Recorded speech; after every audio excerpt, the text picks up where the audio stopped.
வணக்கம் ரசிக பெருமக்களே. இன்றைக்கி நம்ம பார்க்க போகிற சேனலின் பெயர் டே சின்ன பையா அபிஷேகல் சேனல்.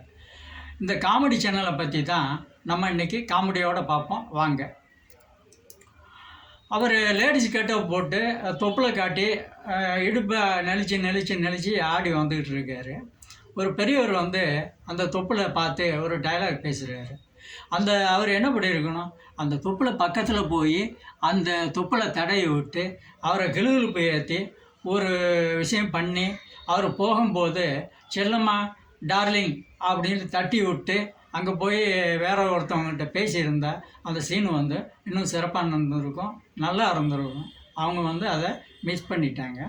அதுக்கு பிறகு வந்து பெரியம்மா கிட்ட போட்டு குறுந்தடியை வச்சு அவர் உரல் அடிச்சுக்கிட்டு தண்ணி பைப்பை பற்றி பேசிக்கிட்டு இருக்காங்க. அது காம்பினேஷனுக்கு ஒரு ஆள் வேணும்ல.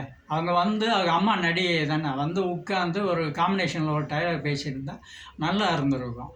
ஆனால் பைப்பு அப்படிங்கிறத ஒரு விஷயத்தை அவங்க எடுத்துகிட்டு டைலாகை வந்து மாற்றி கொண்டு போகிறாங்க.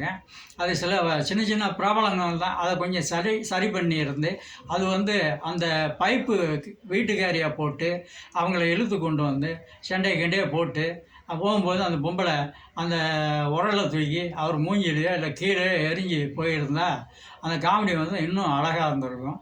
நீங்கள் பெண் வேஷம் போடும்போது இந்த தாடியை வந்து எடுத்துருங்க, அப்போ தான் உங்களுக்கு அது நல்லா இருக்கும். அது ஒரு தாடி டிஸ்டர்பன்ஸாகவே இருக்குது. அந்த பெண் வேஷத்துக்கு அது ஒர்க் அவுட் ஆக மாட்டேங்குது. அதை சரி பண்ணுங்கள் பிரதர்.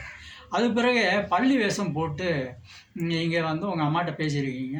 அந்த பள்ளி வேஷம் போட்டு நடிக்கிறது எவ்வளோ கஷ்டம் அப்படிங்கிறது எனக்கு தெரியும். ஏன்னா நான் ஒரு 2 படம் பண்ண டைரக்டர் அங்கே முறையில் நான் உங்கள்கிட்ட பேசிகிட்ருக்கேன். அது கஷ்டமான விஷயம். கமல்ஹாசன் சார் தான் அந்த மாதிரி ஒரு விஷப்பரிச்சையெல்லாம் எடுத்து பண்ணி ஜெயிச்சிருக்காரு. அது மாதிரி தான் நீங்களும் பண்ணிகிட்ருக்கீங்க. உங்கள் அம்மா பேசுகிறாங்க, ஒரு டைலாக் பேசியிருக்காங்க.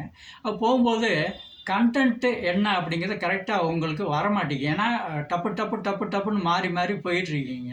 ஒரு விஷயம் சொன்னாங்கன்னா அந்த விஷயத்துக்குள்ளே நீங்கள் ஒரு சீனை முடிச்சுட்டு நீங்கள் போகும்போது என்ன பண்ணியிருக்கணும், அப்படியே போகும்போது போவோம் அப்படின்னு ஒரு விஷயம் எடுத்து நீங்கள் அந்த பள்ளி மாதிரியே வந்து முகத்தை காட்டாமல் அந்த சுவரோடையே நீங்கள் வந்து பள்ளி மாதிரி அப்படியே நெளிஞ்சு நடித்து போயிருந்தீங்கன்னா அந்த அம்மாவோட அவுட் கொடுத்துருந்தீங்கன்னா நல்லா இருந்திருக்கும்.